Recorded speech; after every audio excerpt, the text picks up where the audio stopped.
Hey, my name's Ed, welcome to my channel. I make, modify and mend things. And in this video, I'm going to be renovating the cratch, which is that big tent thing on the front of my 43-foot narrowboat Joshua. Let's go! Oh shit. So I was just lining up a shot for the intro of this video and one of my bikes fell in the canal. So I'm gonna go and get it back. Right, when I cruise, I usually put my bikes on the roof, just because I don't have anywhere else to put them. And yeah, just as I was pushing off that time, one of them decided to slide off, which has never happened before, and fall in. I can see some bubbles coming from there. I know it's roughly gonna be here. This is where I saw it going. I've got this hook on a line and I'm hoping I can hook it relatively easily. He says.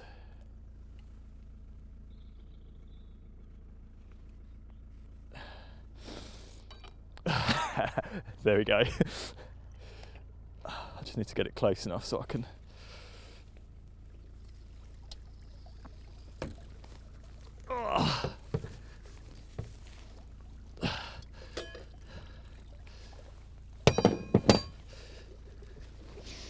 Oh well, that's my seat is going to be soaked. Oh well, excitement over. Let's get on with the video. I'm using a different microphone in this video. I've usually got a radio pack in my pocket, and in the last couple of videos it's been crackling and popping a bit, so I'm using a top mic in this one. The audio quality won't be quite as good, but it should be easier and quicker for me to set up, and there's less chance of it going wrong and getting dodgy audio. So let me know if it's better or worse in the comments. I'd really appreciate it. So this video is going to be about the cratch on the boat. The cratch is the only thing I haven't really tackled so far. It's the original blue colour. The boat used to be blue and red, and it was repainted just before I bought it in green and red. But it used to be, yeah, you can see here, red and blue and yellow. So this bit wasn't actually painted. I want to repaint the boat eventually, and as a tester I thought I would do this bit first, the blue inside the cratch, because it's a small area. I've not used this kind of paint before, and I'll just use this as kind of as a test spot. And it doesn't really matter if this isn't that great. It's a high traffic area, so it gets worn anyway. As you can see, I've got quite a bit of pitting and rust down there, so it needs sorting as well. The paints I'm going to be using are Craftmaster paints. I did some searching and people were saying it's a good idea to use good quality paint. So Craftmaster come recommended. It is expensive, but you don't really want to do this more than once. So I'm going to use the proper stuff. This is about 100 quid's worth of paint. Disregarding the fur tan, that was I think 30 quid by itself, but just those 3 tins are close to 100 quid I think. So yeah, it is expensive, but it's the right stuff for the job. So as I said, I have got all this pitting and rust down here, and this is typically where a puddle gathers in wet weather, so I'm not surprised it's like that. And this is why I've got this fur tan stuff. Now this is a rust converter. Generally, I don't think much to rust converters, but this again comes highly recommended. And this is going to be painted anyway, so I'm going to paint this on, leave it to do its thing, and then I'm going to paint a proper 3-stage paint system. So I've got the primer, the undercoat, and then the deck paint. So it's going to have, yeah, the fur tan plus the 3 layers on. So hopefully it's going to do better than this. And I think this is either Rust-Oleum or like Hammerite type stuff that was painted on here already. So it didn't really stand much of a chance. And to be fair, it's done an okay job. I know this was painted in 2020.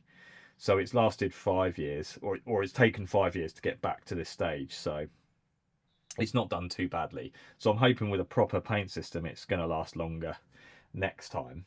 As part of this cratch renovation, I am going to be making a new cratch frame. I don't know yet if that's going to make it into this video, because that's going to significantly make the job bigger. I would like to do it, but again, it depends how long that takes. I don't really want to stretch this video out really long. But yeah, as part of this renovation, the cratch frame will be getting remade and changed a bit. I've been wanting to change this piece of glass for ages, but I'm going to try and get rid of this central column because I think it's just a bit of a waste. It'd be much nicer to have a big window in there, because then you can sit there in the morning or the evening and have a nice view of the canal. But like I say, I don't know if that's going to make it into the scope of this video. We shall see. But it is going to be part of this cratch renovation. But I'm going to paint inside first, and then see where I'm at. So the first thing to do is empty this cratch area, I think. I've cleared the area. I can see what I'm dealing with a lot better. I think the first job is going to be to remove these steps or benches, depending on whatever your point of view is. It's going to be much easier to get behind and underneath them to both strip the paint and to put new paint back on, if they're not in here. So I'm going to take them out. However, they are held in with these really crusty looking dome headed bolts, and there ain't no way they're going to come undone. So I'm not even going to bother trying to undo them. I'm just going to cut them straight off. I'm battling the rain today.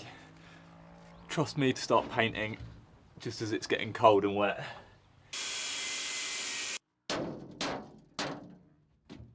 Oh, I've missed one.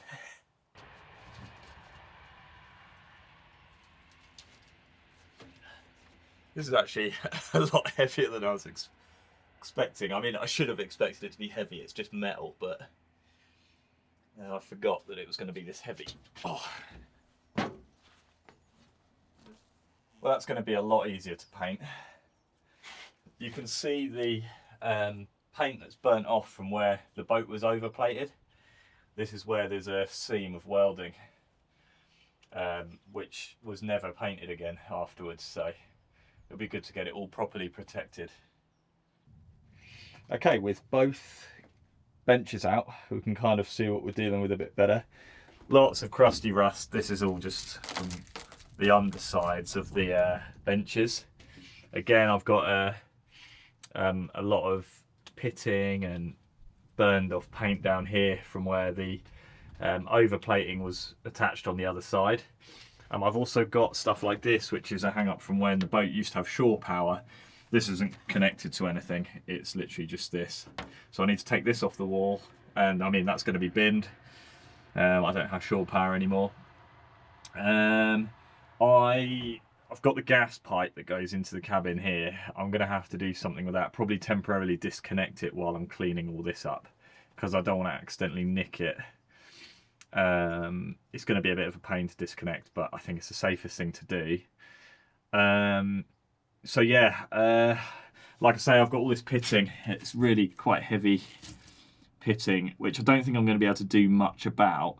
But once it's got paint on and protected, it's not going to get any worse. And I do have that fur tan rust converter, so this whole area will be getting a coat of that. The whole inside of the cratch will. So my idea is to clean this up using a knot wheel in the grinder. It's by far the most effective way, I feel, of cleaning this up. And then give the whole thing a coat of fur tan before I put the primer on.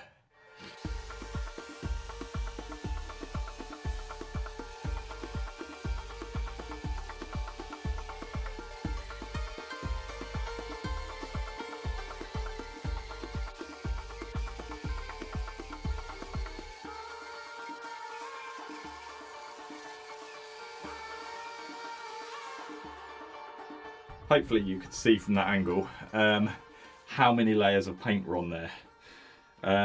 There is the blue top coat, and then I think there's another lighter blue undercoat. Then there is a green primer, I think, and then underneath that there's an orange coat of something. Or it might be the other way around. There's an orange and then a green. I'm not too sure.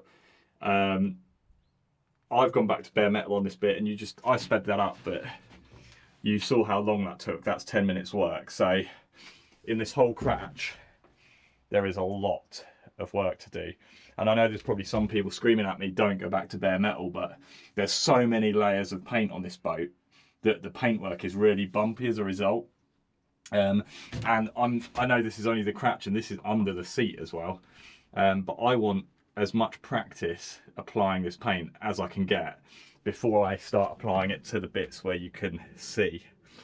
So I'm gonna do a slightly slower job probably than most people in here, because I'm gonna get lots of practice on the bits that don't really matter before I start thinking about the actual sides of the boat that people can see. And yeah, the reason I'm taking it back to metal is because of how many bumps and pits there are. I mean, I'm never going to be able to do anything about this kind of pitting. I've got some high build primer, or high build undercoat, sorry, but it ain't going to level that out. I know that for sure. I'm not delusional. But if I can get the rest of the steel back to as good as I can, then it will give me the best starting point. And I mean, that looked like that before, and I can feel that's so textured. You can see it's textured, whereas that feels much smoother to me, so it should give me a better base to go from. So right, I'm going to do the rest of this, which is going to take me probably several days, and you're going to join me back when I'm ready to do something different. This is a really messy job. I'm getting somewhere though. Let's have a look. I've got 3 sides in bare metal now. That's the front, that's the side I started on, and this morning I've done this side. This is probably about 3 hours work, so it's not too bad. It is fairly slow, but it is dull, but it ain't too bad. As you can see, the pitting on this side is way worse than on the other side, and in fact here it's actually got some holes. This is where I've got overplating on the outside, so it doesn't matter that there's holes there, but this is almost certainly why it needed overplating. So I'm at the point now where I'm going to need to take the cratch down. I can't get to these bits under here, and also I needed to take the cratch cover off anyway, because I need to do these bits up the side, and I'm going to also do this wall around the front door, and all my cables kind of haven't run them very neat, so maybe it's an opportunity to sort them out. But yeah, I need to drop that light, get all the cables out of the way, and take the cratch off so that I can get to that bit at the front. So I'm going to do that and then continue, but I thought I'd just shoot a bit of video just to show you where I'm at, because yeah, this job's so dirty I'm not getting the camera out much. So next time you see this, it's probably going to be all in bare metal. I'm back. The paint is stripped, but before I say anything about that, I want to say I went and put some of those first clips into the edit to watch them back, just to check the audio quality, and that top mic was rubbish in this location. I'm sure you can see the trains going past me in the background, and that's all you can hear in the other shots. So I'm back on the radio mic, and I hope that's better. So it's been 3 or 4 days, I'm not really sure, I've lost count, and it feels like all my life has been is wake up, start grinding, go to bed, wake up, start grinding, go to bed, wake up, start grinding, go to bed. This job has been fucking horrible, and I can't overestimate that enough. I've had to have a shower just before I grabbed hold of the camera. I didn't want to touch my camera in the state that I was in. I literally look like I've just come out of a coal mine. It's insane. This carrier bag is full of paint dust. This is all the paint dust that's come out of the cratch. It's insane, and it's heavy. I've uncovered some stuff. Let's take a look. Right, this is going to be potentially a long and very wordy clip, so apologies in advance. So, first thing I want to say is, it's all in bare metal, which I'm really happy about.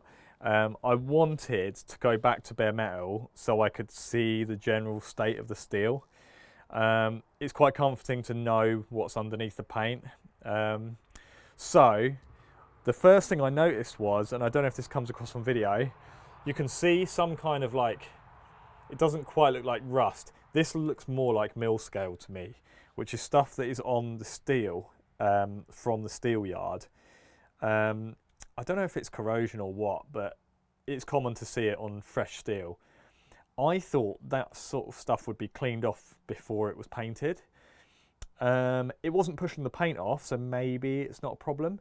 I did, on this section, go over it with a 120 grit disc in a random orbital sander, and it's cleaned it up to bright steel like you can see.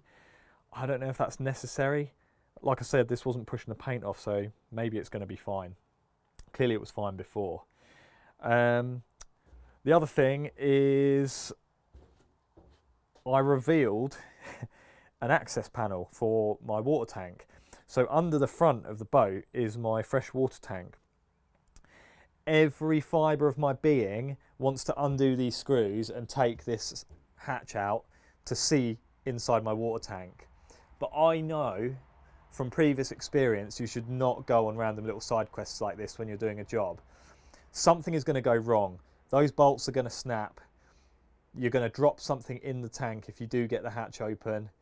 There's going to be something really bad in there that I'm going to need to deal with, which is going to stop me on this job.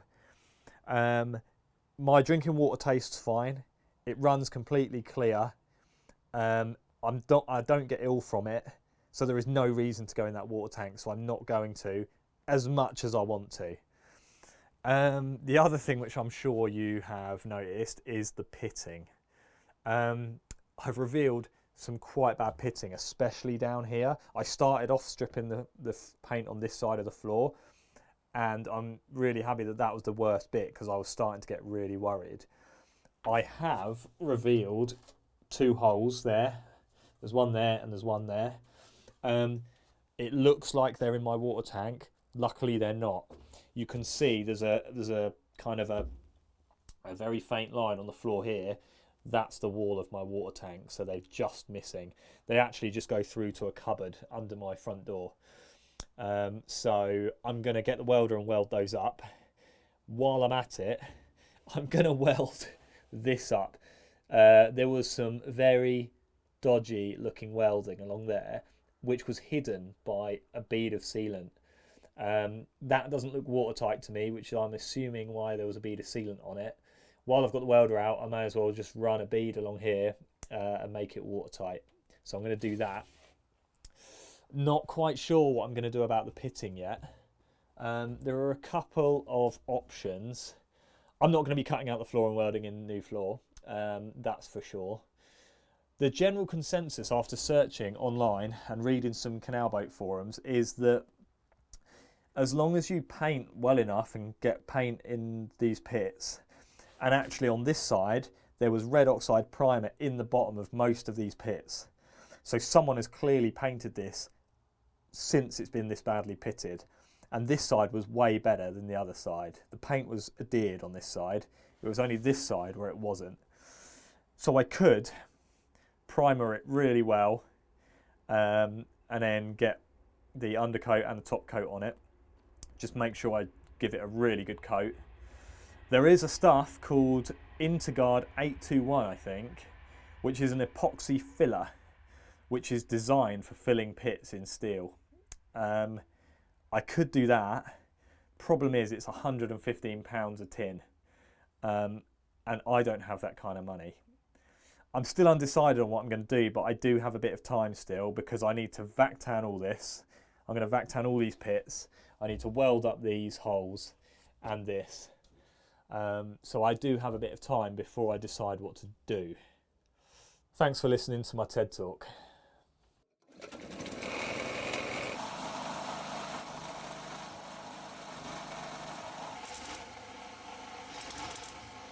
Right, I've welded up those holes. My generator doesn't run the welder very well, so the welder doesn't run very well anyway, so it looks a bit rubbish. And also, when you're welding steel this crusty, you are chasing holes.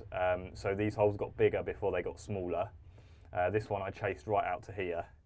But they are filled now. I've looked on the back, you can't see any light coming through. So they're going to be watertight.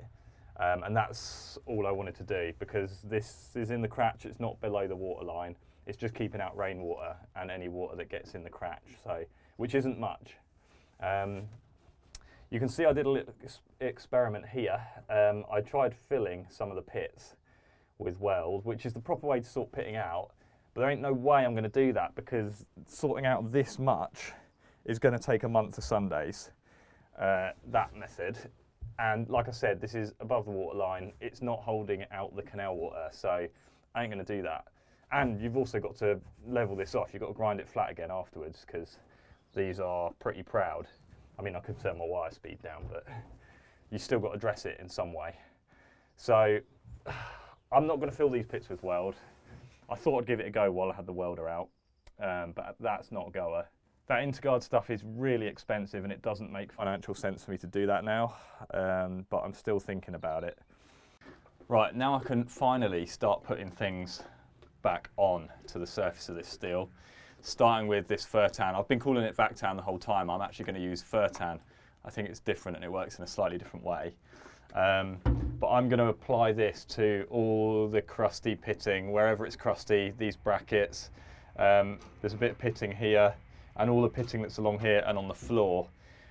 Originally I was going to coat this absolutely everywhere, but I think it's unnecessary to do it where there's sort of decent steel, where there was no rust anyway. So I am only going to apply this to where there was sort of crusty pitting. So I've used plenty of rust converters before. I've used Q-Rust, which is Hammerite's version. I've used Built Hamber's version, which I actually can't remember the name of. And I mean, who knows if they worked? It's really difficult to tell. Because you're usually using it on really, really crusty metal. But I thought I'd just give this one a different brand a go. I'm always willing to give something a go and there's no harm in it. So yeah, I'm just going to paint this on all the areas of crusty pitting that I've got. And then I've got to leave this for 48 hours. So I get a couple of days to ponder that Interguard 821 stuff.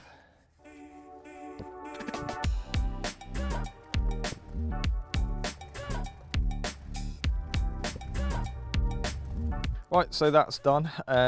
It took quite a while with a 1-inch brush to paint this whole floor, but I wanted to make sure that it was worked into the pit, every single pit, well and truly, because all it will take is one to start corroding and then it can spread underneath. So yeah, I wanted to make sure it was thoroughly covered. I quite like this rust converter, Furtan.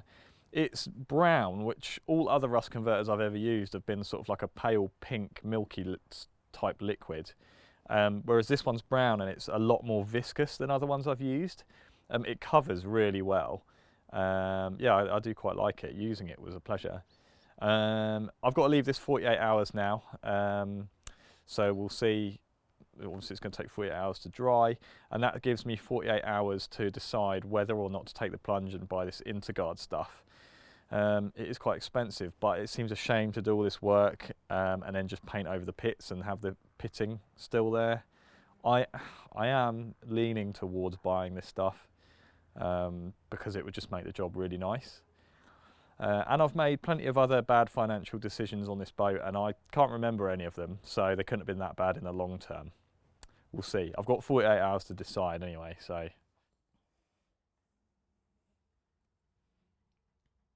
Yes, I have had a haircut. And yes, I did buy the Interguard 821 filler. This is what 130 odd quid gets you. I have been away for a couple of weeks. I did a week of work and then I went to visit friends and family. And you can see what's happened. Now, I was under the impression that once the Furtan was painted on, the surface was protected. But clearly it's got damp in here. And I don't know if the rust has come back or if this is just stains. But I'm going to have to deal with this, obviously. There's a bit of conflicting information in the Furtan datasheet. One part of it says, once you've painted the Furtan on, you leave it for 24 hours and then you overpaint it and it's good for up to 6 months. In another part of the datasheet, it says you paint it on, wipe off the excess black residue that's left, and then it's good for 6 months without paint. So I'm not really sure what to believe. I am going to try wiping this with a damp cloth to see if it's just stains, but I'm also a little bit skeptical because I don't want rust to come back once I've put on this filler, because that'll be such a nightmare to sort out. Where are you? There you are. So I ended up coating the whole floor again in the fur tan.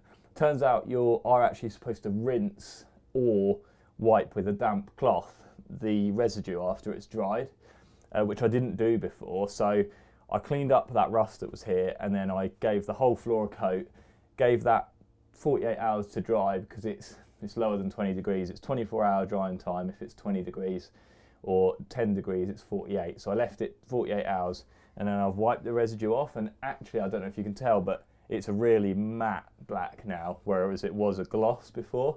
But when you wipe that glossy sheen off, it wipes away like loads of black dust. So I'm fairly confident I've done the application of that fur tan properly now. And now I can mix this filler up and fill all these pits. It is raining today, which is kind of annoying because I've got leaks in the cratch, which is why it's all pitted and rusty. And I want to keep this filler dry while it's drying. So it's going to be a challenge. I've got some buckets in the background catching the drips. And I've got a cloth which I'm wiping any drips as soon as they come down. I think I've managed to slow down a lot of the leaks.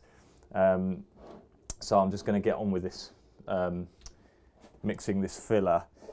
I am going to use gloves because on the technical data sheet it said do not get this on your hand, on your skin. I mean, loads of stuff says that, but I'm never sure how severe it actually is, that warning. But I'm not going to take any chances because this is kind of industrial looking stuff, and it's got lots of red boxes on the tubs. I'm not really sure what to expect with this either. I don't know what it's going to be like. I've not opened these tubs yet. I'm kind of expecting it to be halfway between an epoxy resin and a car body filler. It says it's an epoxy filler, and it's not an epoxy resin, it's an epoxy filler. But I don't really know what that means. But let's get this open. It also says to mix these in a 1-to-1 ratio by volume. I don't really have anything to measure this stuff with, so I'm just going to have to do it by eye. That's part B, and this one should be part A then.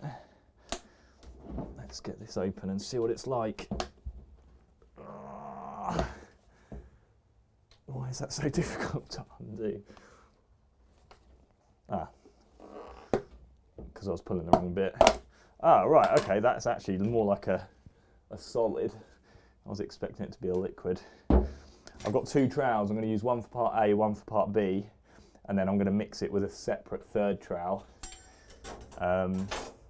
Because I think normally people using this stuff would just mix the whole tubs together, but I'm not going to need that much right now. Oh, and that one's kind of a solid as well. That's interesting. I mean, it makes it easier. It's not going to run off of my piece of mixing card. Right, so let's establish a system here. I'm going to use the crusty looking trowel for part A and the nicer one for part B.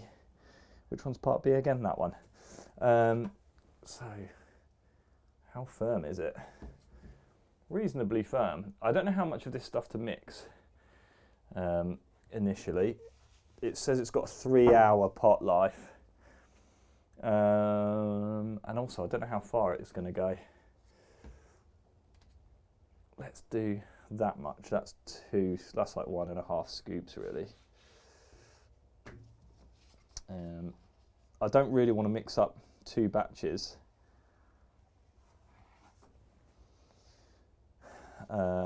Today, because I'm going to the workshop to build the cratch frame after this, because I need to leave this for, I think it's, that one's actually, okay, so that one's the consistency of ice cream that's just come out of the freezer.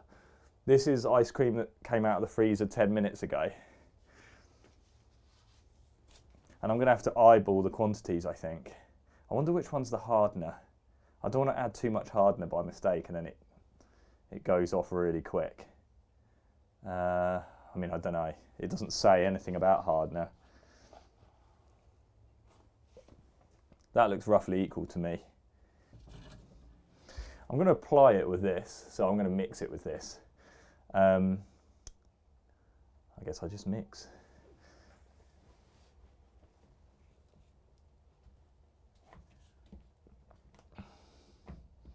Isn't the ideal mixing platform. I would have rather had a bit of thin ply or an old bit of MDF or something, but I don't have anything like that at home, so this will have to do. But I hope it's good enough. It's got lots of holes in it, which isn't great.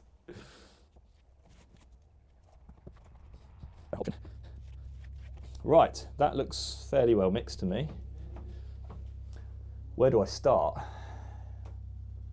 I've got a big patch here, which is really bad. Maybe I'll start on the worst bit first. Okay, I don't know if you can see, but this is one of the worst areas of pitting on the floor. So I'm going to start here and show you here. You can see that it's the fur tan has all gone dull as well. It's all a matte black, although actually it's a bit, for some reason it's a bit shiny there. But yeah, it's gone a much duller shade than when I first applied it, and that's because I've rinsed it off. Right, so let's just try. I've got some unmixed stuff there on the trowel, but I'm just going to apply this like I would car body filler and see what happens. Okay, that's instantly going to be better. I'm just going to get it on, and then I'll worry about smoothing it down.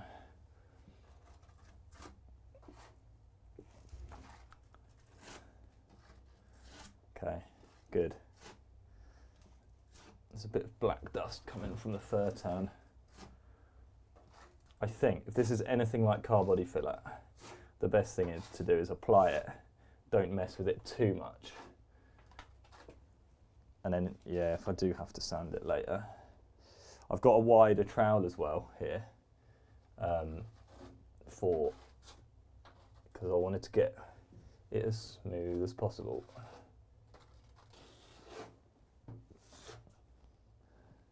I should probably leave it at that, and then, yeah, I'm gonna have to do some post work on it, but I mean, it's gonna look way better once it's got paint on it. Right, I think what I'm gonna do is I'll just do the rest of this, do the whole floor, and then I'll give you a quick look once I'm done. I finished applying the filler. I got progressively better as I went on. You can see the first bit I did, which is the worst pitting, and actually I should have done the worst bit last because that's going to be the most difficult. But where there's less pitting, you can see the white is the filler, which is pretty much the shape of the pits. It's only filled the pits, and then there's just a tiny skim over where it's then like flat, good metal. And yeah, as I went on, I got better at filling just the pits. So here you can see that's just the pits, and over here that's just the pits. It's quite a big area there where it's quite bad. But I'm resigned to the fact that I am going to have to come back and do another pass, especially on this bit where it's really bad. Once this has gone off, then there is a slightly low spot there, which I just could not fill no matter how much I fiddled with it. So I'm just going to leave it, let it set, and then I'll probably have to give it a quick sand, which, yeah, I'm going to have to wet sand it, which isn't great with the steel, but yeah, and there's an area in the corner which is a bit damp, which I'm waiting for to dry out, so I can do that on a second pass as well. But I have to keep reminding myself that anything is going to be better than what it was before. So yeah, all of these pits are now filled. And again, here was quite bad just in front of my door. So I'm going to have to probably do a second pass where there's low spots to get it really nice. But yeah, I've just got to let that dry now.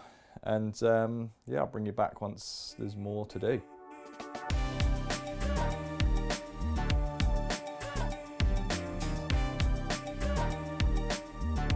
I finally got the cratch ready for paint. I sanded down that first layer of filler and I put a second skim on. I've sanded that down and there's still some low areas and it's still a bit wrinkly in places, but it's going to be miles better compared to what it was. I have to remember that. The weather is really starting to turn. It's really nice today. I've got sunshine on this bare steel and it's really warm to the touch and it's really windy, so it's far from ideal, but I think I'm over the fact that this is going to be not a great paint job anymore. I wanted to do a really proper job, hence me spending all the money on these materials, but the conditions I have just aren't good, so I'm just going to have to make the best of it. And the most important thing is that this bare steel is covered, so let's get on with it. I don't really know how much to use, so I'm just going to do small quantities because I don't want to be putting stuff back in the tin. I don't know if there's ever a good way to pour paint. Right. Let's just loosely put that on. Okay, my plan, I know you're supposed to keep a wet edge, but I'm going to do all the awkward areas first with a brush and then come back and do all these large areas with the roller. Just because I've got lots of bits like this which are really hard to get to. And also the instructions, the Craftmaster paints actually come with lots of documentation, which is nice. And in their help sheet, it said at least try applying it with a brush first. So I thought, I'm not going to do that, I am going to just roller it, but I'll do the tricky areas with a brush and see what they're talking about. So yeah, I'm going to do all this stuff with a brush, and then, yeah, like I say, those large areas I'll come back and do with the roller. I might be able to do that with a roller, to be fair.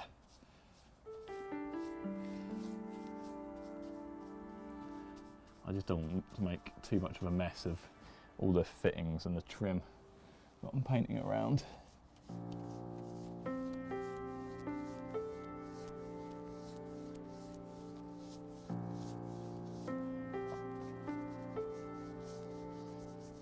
I've got to be quite quick as well because this wall is pretty warm. I think it's going to make the paint go off pretty quickly.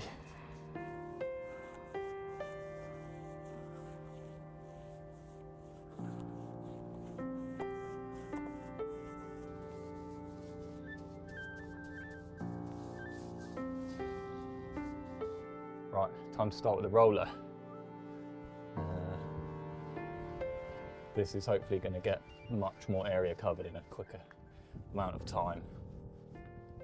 And I've been watching videos on YouTube. There's a guy, a boat painter, got some really helpful videos. Sorry, I really can't remember his name. But he's got some really good videos and I've been watching these. So I've got a fairly good idea of how to apply this stuff. One thing I wasn't sure is whether you lay off this primer or that's only for undercoats and top coats. But I think I'm going to give it a go anyway. I bought an expensive laying off brush. Well, expensive for me. So I'm going to give it a go anyway. And you might have wondered why I haven't masked off this door frame. Well, that's because I'm going to be replacing these doors at some point, so I'm not too bothered about getting paint on them. Because yeah, like I say, I'm going to be replacing them, so I'm trying to work as quickly as I can. I know I haven't kept a wet edge on the intricate bits, but I'm going to try and keep a wet edge as much as I can on these big flat bits. I've got a drip there, but I'm going to leave it.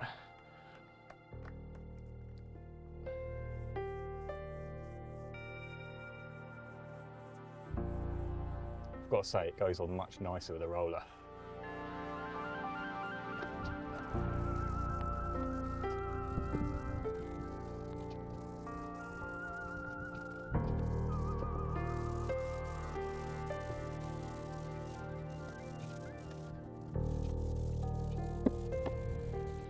This is the bit I've really been looking forward to. I'm going to cover the floor I'm going to paint myself out of the cratch because obviously I can't stand on the floor once it's painted. But yeah, I'm really looking forward to getting paint on this filler because obviously it's going to look really bad, or it does look really bad, before it's going to look better. So yeah, it's going to be good to get this all one colour again and kind of less crappy looking. And yeah, there are low spots, there's some holes in the filler, but I've just got to remind myself how bad it looked before. It's going to look absolutely miles better than that. So yeah, fingers crossed it's going to be an improvement. It can't not be an improvement, to be fair.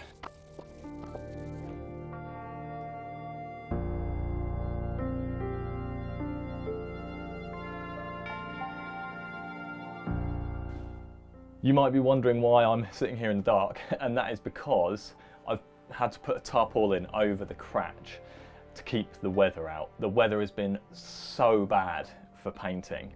I'm really pressed for time today, so I'm not going to film this bit. I'm going to get a second coat of primer on today. I've had the fire on full chat. It's reasonably warm in here. The temperature outside is not actually cold, it's just really damp. So I've pointed the fan on top of my fire into here. It's dried it out lovely.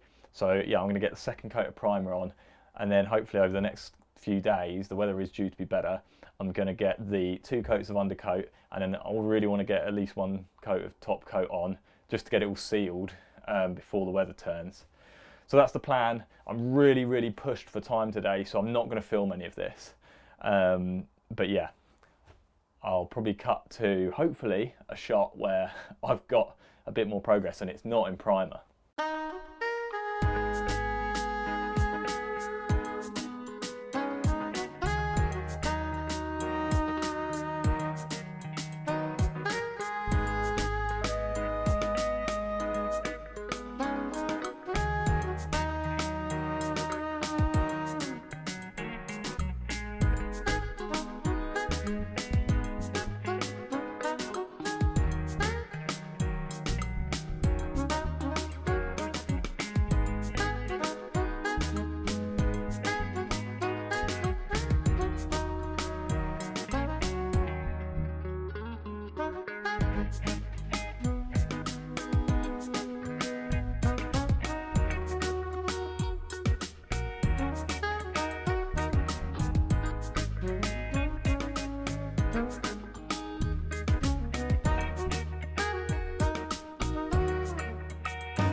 So it's taken me ages to get to this point, but it's time to put the final coat of anti-slip deck paint on.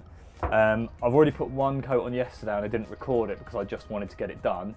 I need 2 consecutive days to apply this because you can't sand this stuff back because it's textured. So you need to apply it 2 consecutive days to get a chemical bond. So yesterday I just got on with it, didn't record anything. Today I've got a bit more time, the weather's a bit nicer. It's saying 15.9 degrees, but that's inside the cratch, which is essentially a greenhouse. It's above 10 degrees outside, so that'll do for me. So yeah, let's get on with it.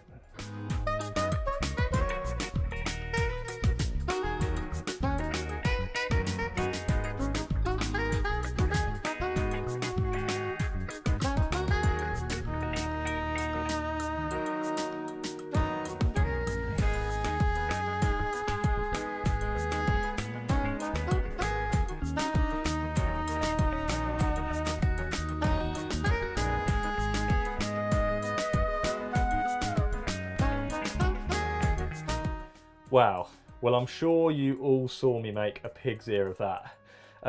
It does look fairly terrible, to be fair. I was not expecting how much thinner this green paint was going to be compared to the undercoat and the primer and that off-white deck paint. It's so much thinner. As soon as I started applying it, I realised that it was going to be a much harder job to apply this. Also, I'm using the wrong colour undercoat. As you saw, I was using white undercoat. This green requires grey undercoat, really. That's what Craftmaster recommend. But I had white because this stuff is so expensive. I didn't want to go buying 2 different types of undercoat. The deck paint required white and that required grey. And I went with the white because I didn't want to buy 2 types. As I said, it's really expensive. And there's less green in here, and there was more deck paint, so I went with the white. And at the time I did think it's probably going to affect the application of this green, or maybe even the final shade of the green slightly, but I'd just completely forgotten. But I remembered as soon as I started applying it, and it was going on really patchy. I think I am just going to have to do more coats. I have faith that the next coat of this is going to make it look way better, and then any subsequent coats I think are going to make it look good. It does look awful at the minute, but I have faith that the next few coats are gonna really tidy it up and cover well. Just because it's got a light undercoat, I think it's just going to take longer to kind of cover it up. Also, I was laying off, as you saw. I've been laying off the primer and the undercoat, and it didn't really seem to do a lot. It made a ton of difference on this coat. I'm sure, I don't know if you could see from the time lapse, but every time I used the roller, it would leave tons of little bubbles behind afterwards.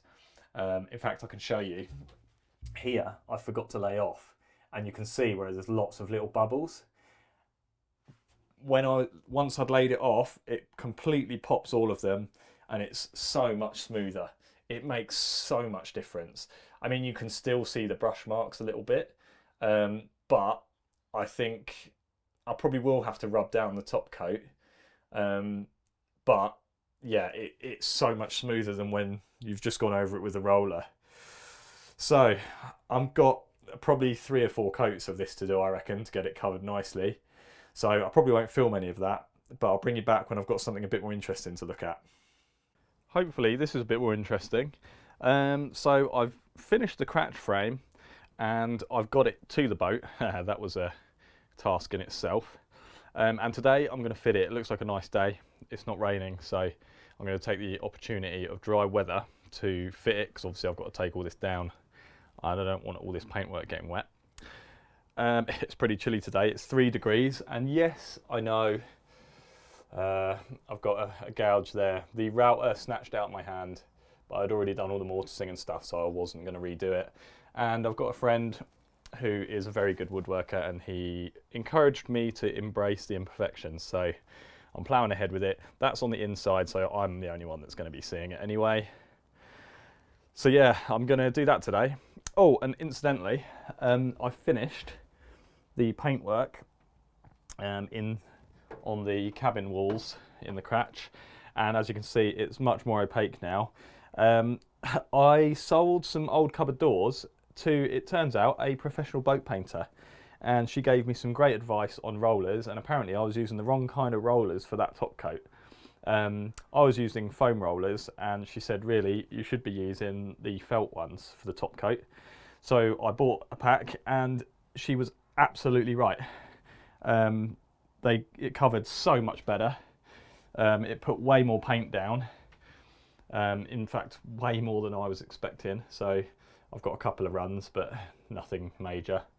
And yeah, there's a bit of orange peel on there. Well, a bit is an understatement. There's a lot, but I'm not too bothered. This was an experiment, which I'm glad I did, because now I know exactly what to expect when I go to paint the rest of the boat. So I think it's a successful experiment in my book. And I'm really happy with this. It's so much better than it was with the old horrible blue.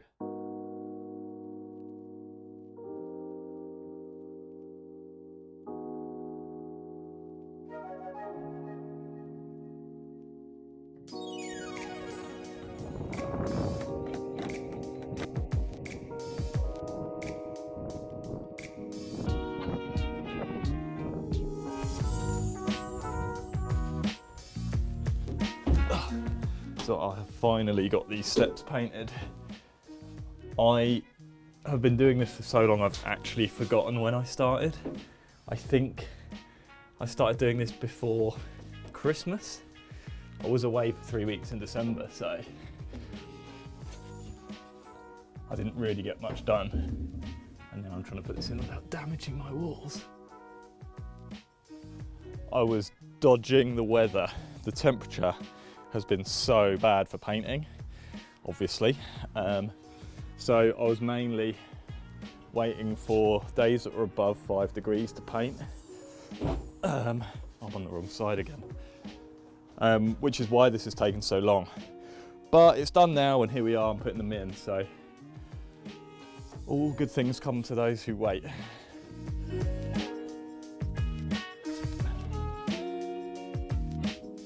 I've just got to be really careful not to damage my fresh, lovely paintwork.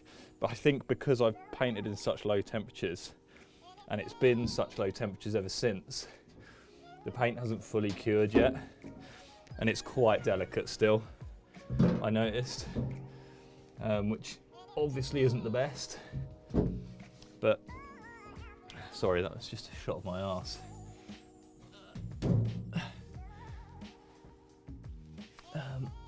But yeah, here we are, and I'm bolting them in, so happy days.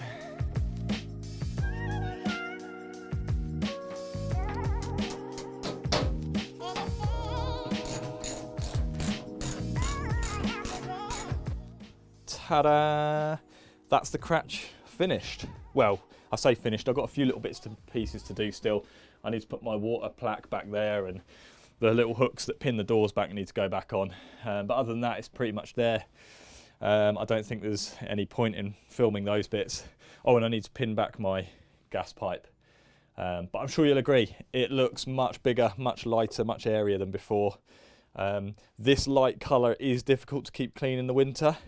I've got this lovely Saltaire matte down at the moment, but I think I'm going to have to get some kind of rubber matting, because the water does pool. It still pools here, it's the lowest point of the whole cratch. But unlike before, it's all smooth. All those pits are gone, so the water's not going to sit in the pits, and that's the key thing, I think. There's a bit of pitting here still. I didn't bother doing the water tank cover, because it doesn't pool here. It only pools down the bottom, and I think that's why the pitting had got so bad before. So yeah, actually having a mat like this here is not going to be the best thing, because you can see it's full of water. So I think I'll get some kind of rubber matting to hold, so I'm not stepping on the floor and getting it dirty, but the water can run underneath, and I can see when there's a puddle, and I can do something about it then. But yeah, I'm pretty pleased with this. It feels much more light and airy. The view out the front, I'm sure you'll agree, is much better than it was before, when I had that stupid pillar in the middle. I don't know why those little windows hinged open. I see it on a lot of boats. It doesn't really, well, on this boat certainly it didn't seem to serve any functional purpose, other than aiding you getting the cratch down. But I've made this quick release. There's wing nuts along the bottom, a couple of Allen bolts at the top, and you just take them out and you can take the cratch frame out completely down. So I do need to get my cratch cover repaired. I've got some splits in the windows, and there are a couple of bits that are wearing thin where it goes over the cratch frame. So yeah, I'm going to get those repaired, but I can do that when the weather's a bit better. Oh, and I've remembered I do need to wrap my cables in some kind of conduit, and I am going to paint that red rail underneath the cratch frame at some point, but I'm going to wait for the warmer weather to do that. One last thing is I also need to get rid of this disgusting painting on the bottom of the doors, but I'm going to be replacing the whole doors at some point, so that will go as a matter of course. Yes, I hate traditional narrowboat painting, sue me. Anyway, thanks for joining me on yet another waffly, rambling narrowboat video. If you enjoyed this one, there's plenty more up here, and if you want to see some of my other videos, I do plenty of other mechanical shenanigans. They're all up here. Thanks for joining me, and I'll see you on the next one.